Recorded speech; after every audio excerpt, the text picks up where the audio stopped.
Assalamu alaikum students. Welcome back in the 11th video of C Programming Lecture Series. जैसा कि previous lecture के अंदर हमने discuss किया कि फॉर्मेट स्पेसिफायर्स क्या होते हैं, फॉर्मेट स्पेसिफायर्स की मदद से हम वेरिएबल्स को किस तरह से प्रिंट करवा सकते हैं या उनकी वैल्यूज को किस तरह से प्रिंट करवा सकते हैं। तो आज के लेक्चर में हम ये देखेंगे कि हमने जो लेक्चर 9th और 10th के अंदर वेरिएबल्स और फॉर्मेट स्पेसिफायर के टॉपिक को कवर किया है, इन दोनों को कंबाइन करके हम सी लैंग्वेज के अंदर किस तरह से इस्तेमाल कर सकते हैं। और सी लैंग्वेज के अंदर अगर हमने वेरिएबल की वैल्यू यूजर से डिमांड करनी हो या यूजर से इनपुट लेनी हो तो वो हम किस तरह से इनपुट ले सकते हैं। तो चलिए शुरू करते हैं अपना आज का लेक्चर।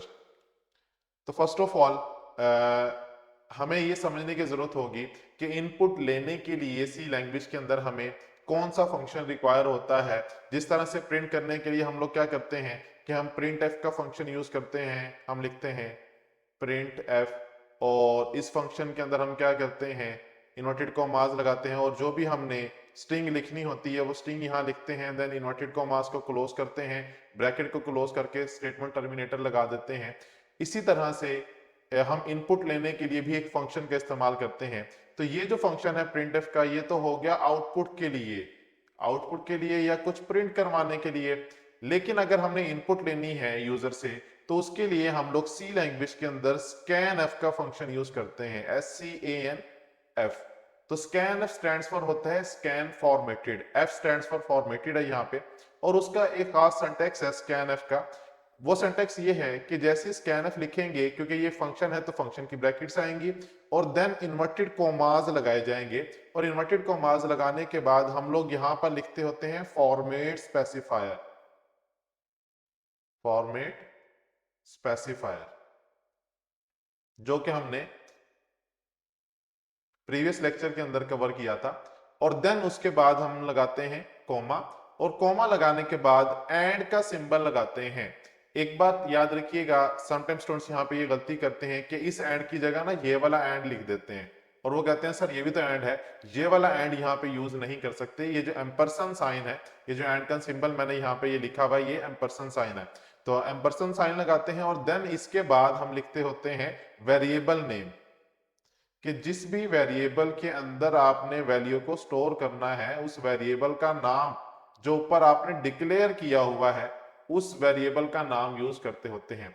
तो ये सिंटैक्स है जी इनपुट लेने के लिए कि सी लैंग्वेज के अंदर अगर आपने कोई वेरिएबल के अंदर वैल्यू स्टोर करवानी है यूजर से इनपुट लेने के बाद, तो उसके लिए हम लोग इस सिंटैक्स का इस्तेमाल करते हैं। मिसाल के तौर पे अगर मैं एक वेरिएबल डिक्लेयर करता हूं इंट ए के नाम से, और अब मैं चाहता हूं कि इसकी वैल्यू यूजर से इनपुट लूं, तो उसके लिए मुझे क्या करना पड़ेगा, स्कैन एफ के फंक्शन का इस्तेमाल करना पड़ेगा। और क्योंकि ये इंटीजर टाइप का है तो यहाँ पे जो फॉर्मेट स्पेसिफायर आएगा, फॉर्मेट स्पेसिफायर यूज होगा, वो होगा %d। जैसा कि हमने प्रीवियस लेक्चर नंबर 10 के अंदर इस चीज को कवर किया है कि फॉर्मेट स्पेसिफायर क्या होते हैं और किस डेटा टाइप के लिए कौन सा फॉर्मेट स्पेसिफायर यूज होता है। तो अगर आपने अभी तक वो लेक्चर नहीं सुना तो इस लेक्चर को सुनने से पहले आप लोग उस लेक्चर को सुन लेंगे। टॉप पर आपको जो है ना उसका लिंक भी मिल जाएगा, मैं डिस्क्रिप्शन में भी इसका लिंक ऐड कर दूंगा, तो आप उसको देख लीजिएगा। उससे आपको ये होगा कि फॉर्मेट स्पेसिफायर के हवाले से जो प्रॉब्लम्स होंगी वो आपको फेस नहीं करनी पड़ेंगी, वो ऑलरेडी आपको क्लियर हो जाएंगी। तो यहाँ पे हमने फॉर्मेट स्पेसिफायर लिख दिया %d, देन उसके बाद कोमा, और देन एम्परसन साइन जो कि एंड का सिंबल है वो लगाएंगे, और वेरिएबल का नाम हमने यहाँ पे क्या डिक्लेयर किया है, ए डिक्लेयर किया है, तो यहाँ पे ए लिख देंगे और देन ब्रैकेट बंद और स्टेटमेंट टर्मिनेटर। तो ये सिंटैक्स है यूजर से इनपुट लेने का। इस तरह से हम क्या करेंगे, यूजर से इनपुट लेंगे और ए नाम के वेरिएबल के अंदर स्टोर करेंगे। अब हम इसका प्रोग्राम बनाकर देख लेते हैं कि इसका प्रोग्राम जो है वो किस तरह से बनाया जा सकता है। Similarly hash sign include preprocessor directory पहले लिख लेते हैं, और देन हम क्या करेंगे, मेन का फंक्शन लिख लेंगे, और यहां पर आकर हम क्या करते हैं, एक वेरिएबल डिक्लेयर करते हैं और यूजर को एक मैसेज शो करवाते हैं। लाइक अगर मैं वेरिएबल डिक्लेयर करता हूं और डायरेक्टली ब्लैक स्क्रीन पर ले जाता हूं, सपोज मैं कहता हूं कि मैंने इनपुट लेनी है, स्कैनफ करता हूं, यहाँ %d करता हूं और यहाँ कोमा लगा के एंड लगा के देन ए, ठीक है। तो इस केस में होगा क्या कि वो इनपुट तो लेगा, कंट्रोल एस करते हैं और यहाँ पे हम लिखते हैं इनपुट टेकिंग और इसको मैं रन करता हूं तो ये देखिए मेरे सामने स्क्रीन पर कर्सर ब्लिंक होता हुआ मुझे नजर आ रहा है। लाइक अगर मैग्नीफायर से मैं मैग्नीफाई करके आपको दिखाऊं तो ये देखें कर्सर स्क्रीन पर आपको ब्लिंक करता हुआ नजर आ रहा है। ये ब्लिंक इसलिए कर रहा है कि ये डिमांड कर रहा है कि मैं इसे कोई इनपुट दूं और जैसे ही मैं सपोज कोई इनपुट देता हूं, मैंने यहाँ पे 12 लिखा, 12 लिखने के बाद एंटर दबाऊंगा तो प्रोग्राम टर्मिनेट हो जाएगा। ना तो मुझे कोई मैसेज नजर आया और ना ये पता चला कि मैंने जो इनपुट दी है वो इनपुट किस पर्पस के लिए दी है या उसका क्या फायदा है। जस्ट इससे हुआ क्या कि इसने मुझसे इनपुट ली और इनपुट लेने के बाद रैम के अंदर स्टोर कर दिया इसको। लाइक अगर मैं आपको ये थोड़ा सा प्रोसेस समझाना चाहूं तो हम एक काम करते हैं, नोटपैड को ओपन करते हैं और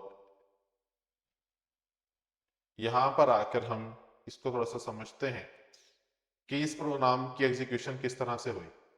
तो सबसे पहले जो हमने लिखा हुआ था इंट मेन और इससे पहले प्री प्रोसेसर डायरेक्टिव लिखी हुई थी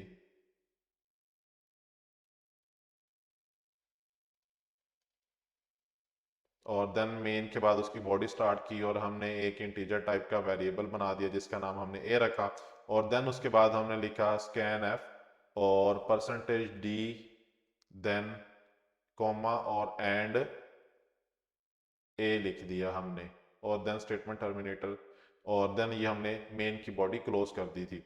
तो बेसिकली ये प्रोग्राम एग्जीक्यूट कैसे हुआ, सबसे पहले वो यहाँ आया, इसने आके कंपाइलर ने यहाँ आके रीड किया प्री प्रोसेसर डायरेक्टिव को, देन उसके बाद वो आया मेन पर।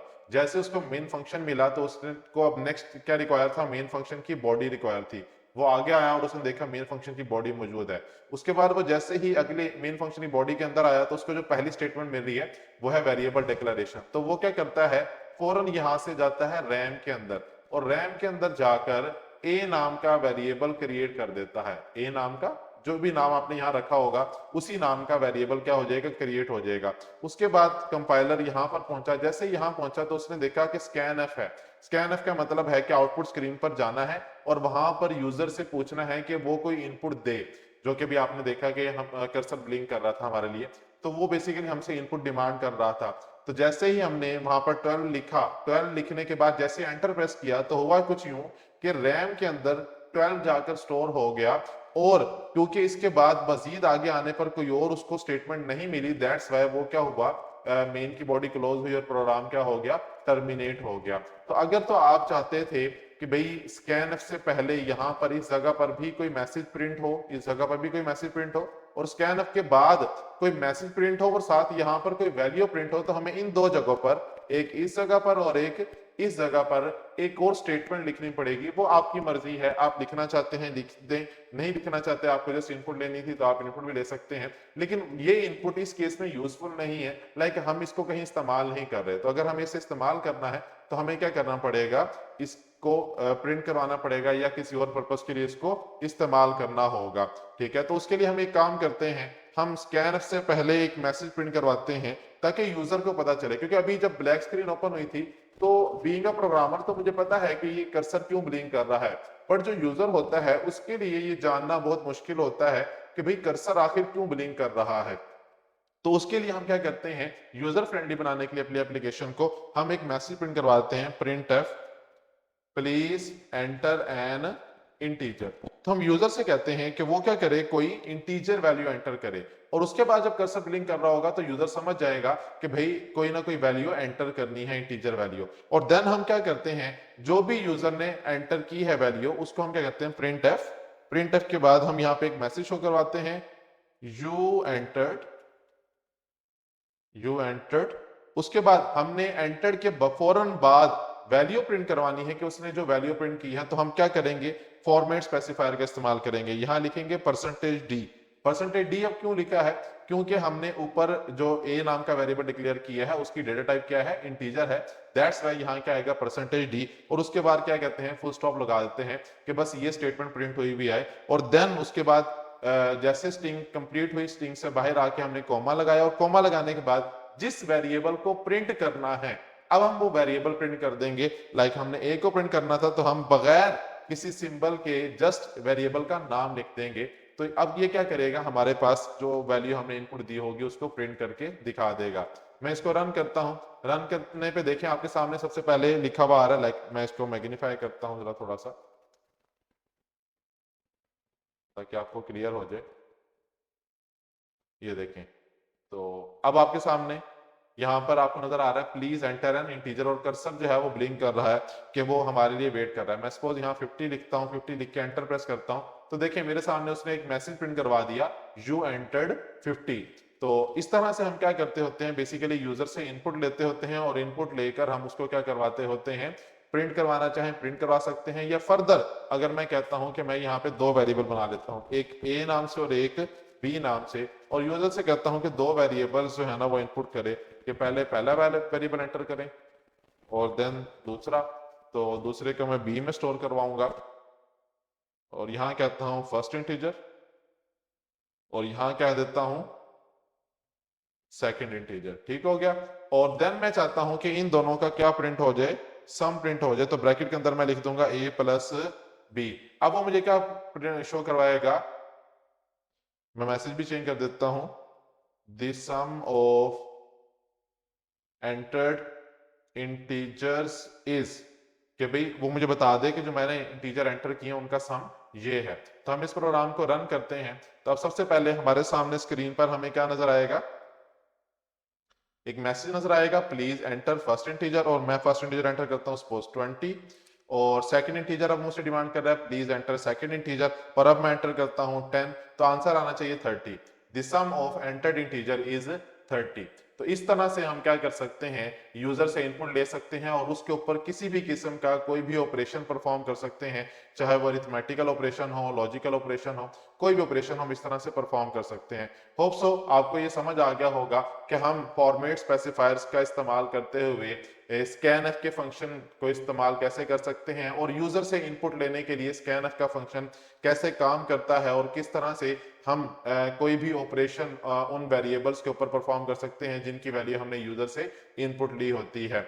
तो इंशाल्लाह आपसे नेक्स्ट वीडियो में बहुत जल्द मुलाकात होगी। हमारे चैनल को सब्सक्राइब करना और वीडियोस को लाइक करना मत भूलिएगा। इंशाल्लाह मिलते हैं आपसे नेक्स्ट वीडियो में, तब तक के लिए अल्लाह हाफिज।